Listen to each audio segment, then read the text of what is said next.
Why, hello there, my dear boy. Would you consider subscribing to FlipBros? Disclaimer. Disclaimer.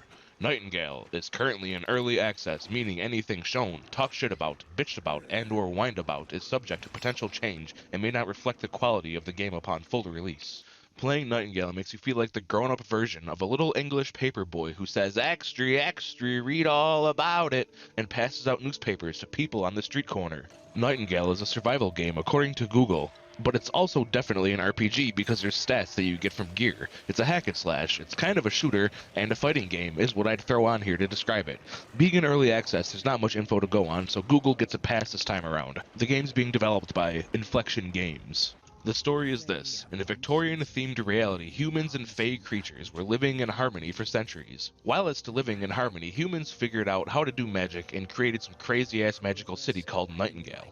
Nightingale has portals in it that serve as gateways to other realms. However, the realms were struck by some calamity known as the Pale. Survivors scattered across all the realms are now trying to make their way back to Nightingale by realm hopping over and over, trying to find it, believing the city to be the only place that may withstand the Pale. And you're one of those survivors, fleeing from the calamity and trying to find Nightingale. Hasn't been very many cutscenes other than the initial intro one, so the story isn't really at the forefront, but if you care to talk to all the NPCs and read the dialogue, you can learn lots of lore surrounding the realms, and just what's going on in reality in general. You can play Nightingale on mouse and keyboard, and there is controller support. You can only play Nightingale on PC through Steam, and getting console ports seems to be an extremely low priority. The possibility isn't ruled out totally. Being that it's only on PC, there's no real point in mentioning crossplay or cross-saving or anything of the sort. The game is also always online, so it can randomly lag even when you're playing solo, which is very stinky behavior. Lastly, here's the menu settings. Pause or slow down if you want to read it.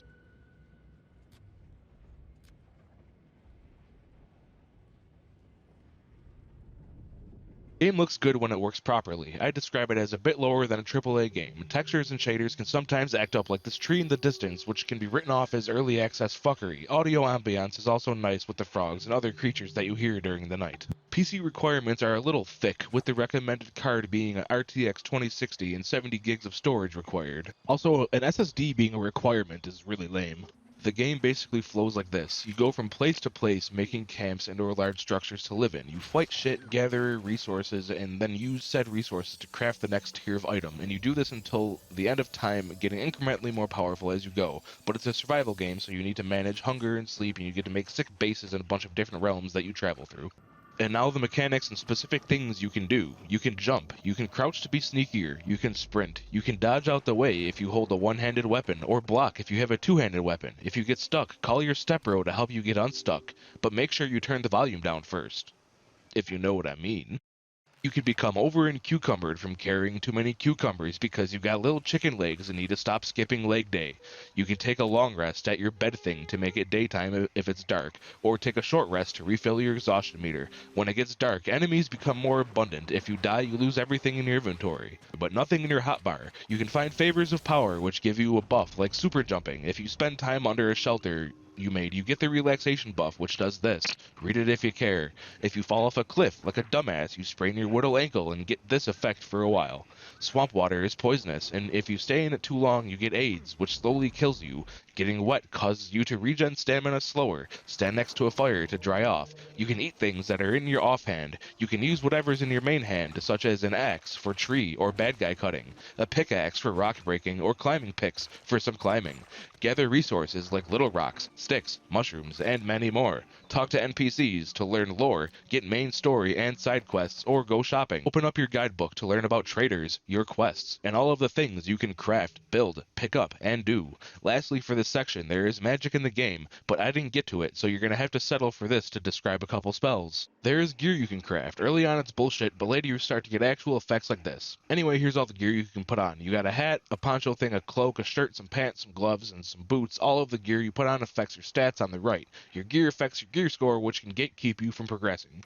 There are some quests early on that just have you do tutorial-y tasks like pick up some rocks or build a thing, but all the main quests lead you to your main objective, which is to complete sites of power, which are big-ass towers that have gateways that are inaccessible to shitters like you. In order to enter, you must increase your gear score to specific thresholds, and once you do, you go in, fight some dudes, then get your reward, which is usually some kind of artifact that helps you progress the story. There's also side quests like the one to unlock the recruiting allies feature. Speaking of which, you can recruit allies to act as your slave. In their current state, however, they are essentially brain-dead vegetables, and I'd imagine the developers have some kind of plan to make them useful. There's no option to have them do shit. However, you can use them as a pack mule and have them carry stuff for you. So that's one reason to let them live, I guess. My first servant, Fred here, thought it would be okay to be wearing better gear than his lord, so I expeditiously righted that wrong by stripping him down, taking his clothes, and demeaning him. There's a bunch of shit to craft and build. You got structural things like walls, doors, foundations, etc., made of different kinds of materials like wood or stone. Also, there's crafting stations like the tanning rack, which refines hide to be used at the crafting bench to make clothing, tools, or weapons. To build a thing, you first place down a blueprint thingy, then fill it with materials to build your thing. There is also, for lack of a better phrase, a placeable object synergy mechanic, meaning that if you, for example, place a bed or crafting station next to a campfire, it will get bonuses. Look at them. Basically everything in the game that you can pick up is able to be extracted into one of 4 tiers of essences, depending on the quality of the item that you extracted. You can then use these essences to repair your gear and or buy things from traders that are scattered across the realms. Watch as I scroll through what you can get from this guy. There's a decent amount of environmental variety. In the first few hours, you go to a desert place, a forest place, and a swamp place. There's also apparently a snow place that I haven't gotten to yet, so your eyes will not be bored. Here's the map. Very good, yes. It'll tell you what realm you're in, where in the realm you are, where certain points of interest are, and you can place a ping on it that shows up as a waypoint when you exit the map. Then you got this asshole. His name is Puck. He's an inter-realm omnipresent fey creature who blah-bitty-blah fucking blahs. He's basically your creepy step-uncle who randomly appears to give you unsolicited advice. He can also randomly appear out of nowhere, and one time he scared the shit out of me when I was pickaxing this rock. There's lots of creatures that wander the realms for you to either observe, slaughter, or be slaughtered by, some of which include weird quadruped tree creatures who look like they'd beat my ass, so I remained friendly. There's hippos, which see you as the white ball from a particular Hasbro board game, and will try to eat you. They also charge at you, which knocks you back. There's imp demons, which appear out of thin air and scare the shit out of you while you're looting.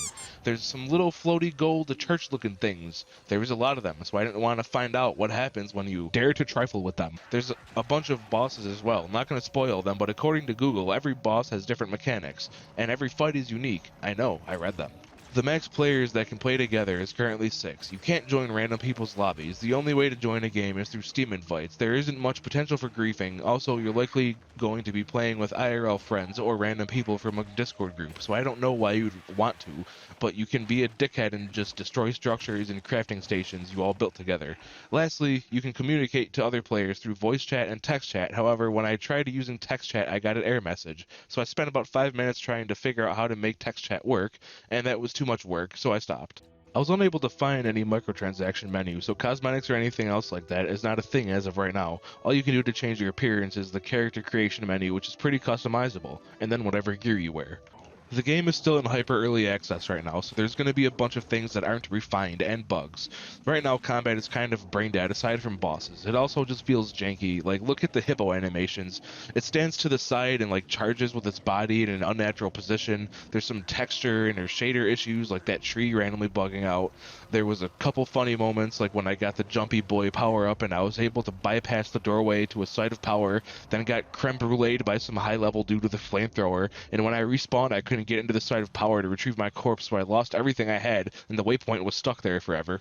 To recap, Nightingale is a work in progress. The game has lots of potential, but needs to be refined still. If they cleaned it up and added a few things, this game could end up being on par with a game like Valheim, and potentially surpass it. The story is cool, the combat can be good, the crafting and build system seems easy to understand and efficient, and I'm pretty sure the proximity bonus thing for crafting stations is unique. On our patented 0 to 1 scale, we rate this game a 0.65 out of 1.